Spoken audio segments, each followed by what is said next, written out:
They really laughed when I said I wanted to be a lawyer. Like, full on, mouth wide open, choking on their beer kind of laugh. My own family, my own damn brother. My name's Jordan. I'm 33 now, but this story really started when I was 25, sitting at a birthday dinner in a cheap steakhouse just outside Macon, Georgia. It was my mom's 60th, and everyone was there. My older brother Mike, his wife, Uncle Ray, my cousins, even a few old neighbors. I remember exactly what I was wearing. A white dress shirt I'd ironed twice just to make it look halfway presentable. I was nervous as hell because I'd finally decided to tell them. I was quitting my admin job to go to night school. Law school. I got halfway through my sentence. I've been accepted to Atlanta Law, and when Mike spit out his drink and practically yelled, "You? A lawyer?" Man, you couldn't argue your way out of a parking ticket. The whole table cracked up. Even Mom kind of smiled into her wine. I wish I could say that was the worst of it. But it wasn't. See, I'm the youngest. Mike's 9 years older, and he took over Dad's construction business after the stroke. Uncle Ray's our dad's younger brother and handled most of the permits and paperwork. I was always the soft one. The kid who stayed in his room reading, the one who flinched at loud voices, the one who kept asking why instead of just doing what he was told. Growing up, I heard it constantly. Jordan's too sensitive. Jordan's not built for the real world. Jordan should just marry rich and stay out of the way. So when I said I was going to law school, it was like I'd declared I was moving to Mars. I wasn't looking for applause. I just wanted a little decency. A good luck would have been enough. Instead, Mike doubled down. He raised his glass and said, "To Perry Mason, hope your fantasy job pays off better than your last 10 did." I couldn't even finish my steak. But I did go. I signed the papers, took out the loans, and enrolled. Worked mornings at a local legal aid clinic, evenings doing deliveries, and studied every damn night until I couldn't keep my eyes open. 3 years passed in a blur of caffeine, highlighters, and cheap noodles. I never once heard from Mike. Not a single message of support. No, "How's it going?" Nothing. Until last month. Out of nowhere, I get a text from Mom. Just one line. "Can you come by the office? Mike needs your help. It's serious." At first, I thought maybe something had happened to her. But when I pulled up to the same office where I'd once spent summers shredding old invoices, the tension hit me in the chest. Mike was pacing out front, looking like hell. Shirt untucked, red in the face. Uncle Ray stood by the truck, arms crossed, jaw tight. The second Mike saw me, he barked, "Took you long enough." "No, hey, no, thanks for coming." Just that tone. The one I'd known my whole life. They ushered me inside, papers everywhere, contracts, receipts, permits. I didn't need a law degree to know something was seriously wrong. Turns out they were being investigated by the state for falsified materials and permit fraud. And get this, they wanted me to sign off as legal consultant on a bunch of backdated compliance documents, retroactively, as if I'd been involved. I told them no, flat out. Mike snapped. "You think this is about you, huh? You finally get that piece of paper and think you're hot stuff? This is family, Jordan. You either help us or you're the one who's gonna get torched. Your name's already on some of those docs. Ray made sure of it." I looked at Uncle Ray. He didn't even blink. That's when I realized I wasn't there for help. I was there to take the fall. But what they didn't know was that I hadn't just wanted to be a lawyer. I was one now. And I wasn't going to go down without a fight. I didn't sleep that night. Not even a minute. I just sat at my kitchen table, staring at the stack of photocopies I'd made from the office when Mike and Ray weren't looking. Permits, invoices, shell company transfers. Stuff I barely understood the first time I read it. But now, with my degree, it was all starting to click. They weren't just sloppy contractors. They were running a full-blown scam, overbilling the county, submitting fake compliance reports, and funneling funds through a dummy LLC registered under Ray's wife's maiden name. I saw my own name stamped on 3 contracts. Not signed, but typed in. like I'd been part of the paperwork trail all along. I felt sick. I wanted to scream, or call the cops, or burn it all down. But then I thought about my mom, how she'd sent that quiet one-line text, how she still called Mike my firstborn like he was some kind of war hero and I was the embarrassing runner-up. I thought about how she told the neighbors I was studying criminal law with air quotes in her voice. They didn't just laugh at me. They made me believe I was worth laughing at, that I was the joke. But now I had the receipts. Literally. Still, I wasn't stupid. If they were willing to fake my name on documents, what else were they willing to do? I didn't know who else they had in their pocket. So I started small, quiet. I reached out to a professor I trusted, someone who used to be a prosecutor. I didn't say names, just scenarios, hypotheticals. But when I finished, there was this long silence on the phone. Then he said, "You're not describing a bad business decision, Jordan. You're describing a criminal enterprise. And if they're trying to pin it on you, you need legal backup. Yesterday." I didn't tell him the twist. I was the legal backup. For myself. But I took his advice. I started documenting everything. Every text, every call. I even recorded one meeting where Mike said, "Don't overthink it. You're part of this now, whether you like it or not." That became Exhibit A, but none of it. Not the lies, not the betrayal. Hurt as much as what came next. About 2 weeks after that meeting, I got a call from my mom. Her voice was cold, flat. She said, "I heard from Mike that you're threatening legal action. Is that true?" I told her I was protecting myself. And then she said the thing that still punches a hole through my chest every time I think about it. "You always were dramatic. You're tearing this family apart over paperwork. You should be ashamed." Ashamed. That word landed like a hammer. She hung up before I could respond. And just like that, I was cut off. No calls, no birthday texts. My name went missing from family group chats. My aunt even uninvited me from my cousin's wedding, saying it was too tense with everything going on. I was the villain now. The weak link turned traitor. They wanted me to fold, to back off, to let them drag me under so the family could keep its hands clean. And I almost did. But then something happened that flipped the whole thing on its head. I was walking out of the courthouse after filing a motion to protect myself from liability when a woman stopped me in the parking lot. She looked about 40, tired eyes, calloused hands. She asked if I was Jordan, who used to work for Ray and Mike. I said yes. She pulled out a small folder from her purse. Pay stubs, a layoff notice, and a signed letter from Ray saying her hours were being cut due to budget restructuring. She said, "I worked for them 12 years. They fired me a month before my pension kicked in. Said I cost too much. I heard you're fighting them. I got stories if you're listening." I took the folder with shaking hands.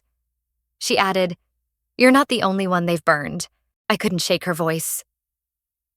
The woman in the parking lot, Diane, had looked me straight in the eye when she said, "You're not the only one." And something about the way she said it, so calm, like she'd already made peace with being discarded, made my blood boil. That same night, I called her. She came over with a shoebox full of old payroll slips, emails, even a voicemail from Uncle Ray cussing her out for being too nosy about where the retirement funds had gone. She'd kept everything, every slight, every underhanded move, for years, just waiting for someone to listen. And I listened. Over the next few days, word spread. Quietly, but enough. I started getting emails from former employees, folks I barely remembered. A guy who got injured on the job and was paid off to keep quiet. A woman who was told she had to train her replacement before getting fired herself. A project manager who noticed Mike altering the bid numbers on county contracts. They all said the same thing. I didn't think anyone would believe me. But I did, because I knew what it felt like to be written off, to be told you were making it up, overreacting, ruining the family. I was building a case, one brick at a time. Not just for myself, but for every person they stepped on to build that business. I filed for whistleblower protection. I compiled sworn statements. I sent anonymous tips to the State Ethics Board, the Department of Labor, and even a few local reporters I knew from school. But while I was moving in silence, Mike wasn't. About a week later, I walked into my apartment and found my front door slightly ajar. Now, I'm not the paranoid type, but I know how I left that door, and I damn sure locked it. Nothing looked stolen, but something felt off. My file drawer was open. My notes were scattered. And the flash drive I'd used to store my copies of the contract files? Gone. That night, I got a voicemail from Mike. "You need to back off. This is your last chance, Jordan. Family or not, we know where you live, and we're not playing anymore." He didn't even bother to hide it. I sat on the floor for over an hour, holding my phone, heart pounding like a war drum. I kept thinking, is this really happening? My own brother, threatening me. Over what? Because I wouldn't take the fall for his lies? I reported it to the cops. They shrugged it off. No forced entry. No fingerprints. No proof it was him. So I called my old professor. Told him everything. He didn't hesitate. "You need to take this public," he said. "They think they own the narrative. Take it from them." It was risky. I knew I'd be painted as the angry brother, the bitter one, the black sheep out for revenge. But then I thought, what if it wasn't about revenge anymore? What if it was about stopping the pattern? I sent the files and testimonies to 3 investigative journalists, including one who'd been covering corruption in county contracting. I told them they could use my name, my face, my story. Let the world hear it from me first. And they did. 3 days later, the local news aired a piece titled, "Family Business or Fraud Scheme, Whistleblower Steps Forward." Mike's face was blurred, but everyone in town knew exactly who they were talking about. The anchor even read one of his quotes on air. "We'll take care of it internally." Yeah, internally. With threats and theft. I thought I was ready for the backlash. But I wasn't ready for what happened next. The morning after the news aired, I got an email from a woman named Valerie. She was a paralegal from a major firm in Atlanta that handled government fraud cases. She said, "You don't know me, but I know Ray. He used to be married to my mother. I have documents that could end this. I've been waiting years for someone like you." I didn't sleep the night Valerie emailed me. She sent over a PDF just before midnight. It was scanned, grainy, and partially redacted. But it was enough. A stack of old financial disclosures from her mother's divorce from Ray, back when he still thought prenups were optional. In those papers were the names of shell companies I recognized. Companies that had supposedly ceased operations a decade ago, but were still receiving payments from Mike and Ray's projects last year. She didn't just hand me a lead. She handed me a grenade, and I was done playing defense. The next morning, I got in my car and drove straight to the Ethics Commission office in Atlanta. I didn't bother with an appointment. I walked in, dropped a thick manila envelope on the receptionist's desk, and said, "This is the part where the real lawyers come in." From that point on, something in me shifted. I wasn't scared anymore. Not of Mike. Not of Ray. Not of being labeled the problem child. Because here's the thing. When you've already been cast as the villain, there's nothing left to lose by telling the truth. The fallout started slowly. First, a reporter called for a follow-up. Then another. A week later, a city council member announced a special audit of all recent construction contracts. Ray went silent. Mike tried to spin it as a misunderstanding, even posted some bootleg video on Facebook ranting about haters coming for his family. Comments were turned off within the hour. Meanwhile, I stayed quiet. I let the evidence speak. And behind the scenes, I was building something bigger. Remember Diane? And the dozen other employees they screwed over? I helped them file a class action complaint. My old professor called in a favor and got us a legal team willing to work on contingency. Real, seasoned attorneys, Not just a former barista with a night school degree and a chip on his shoulder. But I didn't sit on the sidelines either. I sat in every meeting. I read every line. I started talking again, loudly and clearly. For once, people actually listened. And then, just when I thought I was getting a handle on it all, the hammer dropped. A certified letter showed up at my door. Inside was a formal notice of civil suit. From my mother. Not Mike. Not Ray. My mother. She was suing me for defamation of character and intentional interference in family business. I read it 3 times. I couldn't process it. She'd written a statement claiming I acted out of spite, intentionally humiliated my family for personal gain, and had always struggled with jealousy. It was her handwriting. I recognized the way she curled her lowercase gi. Used to trace it when I was 5, sitting at the kitchen table, learning to write my own name. That same hand now signed a document calling me a liar. For a second, I thought I'd collapse. I felt something cave in my chest, like a rib cracking under pressure. But then, I laughed. It wasn't bitter. It wasn't cruel. It was clean. Like I'd finally peeled off the last rotten layer of hope I'd been holding on to. Because that was the twist. The betrayal that cut deeper than anything Mike or Ray could have done. She chose them. Again. Even when all the truth was laid bare. Even when I hadn't asked for anything but a chance to defend myself. She still chose the lie. And in that moment, I realized I wasn't just fighting to clear my name.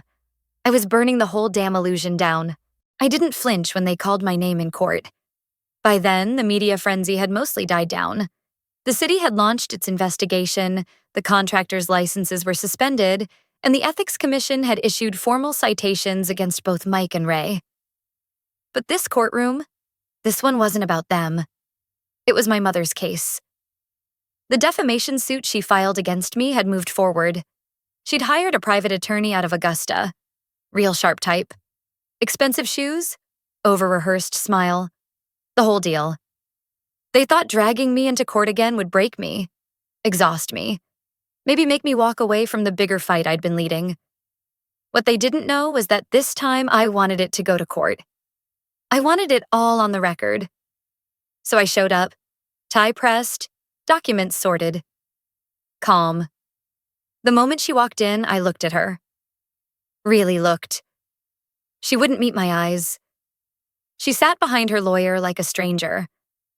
Like the woman who once made me oatmeal when I had strep throat had never existed. Her team argued I'd irreparably harmed the family name, embarrassed her in the community, and destroyed decades of hard work. They tried to paint me as unstable, bitter, looking for attention. I didn't yell, I didn't argue. I just handed the judge my evidence, emails, texts, copies of the fraud complaints, signed affidavits from 10 former employees who were owed back wages or pensions, a printed transcript of Mike's voicemail, threatening me. And then, the kicker. Valerie's documentation showing Ray had been funneling money through his ex-wife's trust. That sealed it. The judge took a moment, looked up from the papers, and asked quietly, "Is this your mother sitting here with the plaintiff's counsel?" I said yes. He nodded slowly, then turned to her lawyer and said, "I suggest you advise your client to withdraw before we move to a counterclaim." There was a pause, whispering. Her lawyer stood up and said, "We respectfully withdraw the complaint, Your Honor." I don't remember exhaling. I just remember everything inside me finally going still. After court, she didn't say a word to me, just gathered her things, walked out, and disappeared down the hallway without so much as a glance back. And somehow, that was the real ending. Not the ruling, not the files or the scandals, just that moment. Watching her choose silence again. That was when I finally let go. 3 months later, Mike took a plea deal. Ray too. They avoided jail but lost their ability to bid on government projects for the next decade. The company folded. The building my dad once stood proud in? It's empty now. For lease. I still walk past it sometimes on the way to my own office. Small place. Just me, a paralegal, and a receptionist. But we keep busy. Most of our clients are working folks who got screwed over in one way or another. Contractors, laborers, single moms. People like Diane. Sometimes people ask if I miss my family. I don't. Because family isn't who shares your blood. It's who sees your truth and still stands beside you. What I've learned is this. Sometimes the hardest part isn't exposing the lie. It's accepting who stayed loyal to it. But once you do, you stop living to be understood and start living to be free. If you've ever had to walk away from people who were supposed to protect you, or if you've been made to feel crazy for standing up for yourself, feel free to share in the comments. You're not alone. And if this story resonated with you, I'd be honored if you followed along. I've got more to say, but for now, thanks for listening. Truly,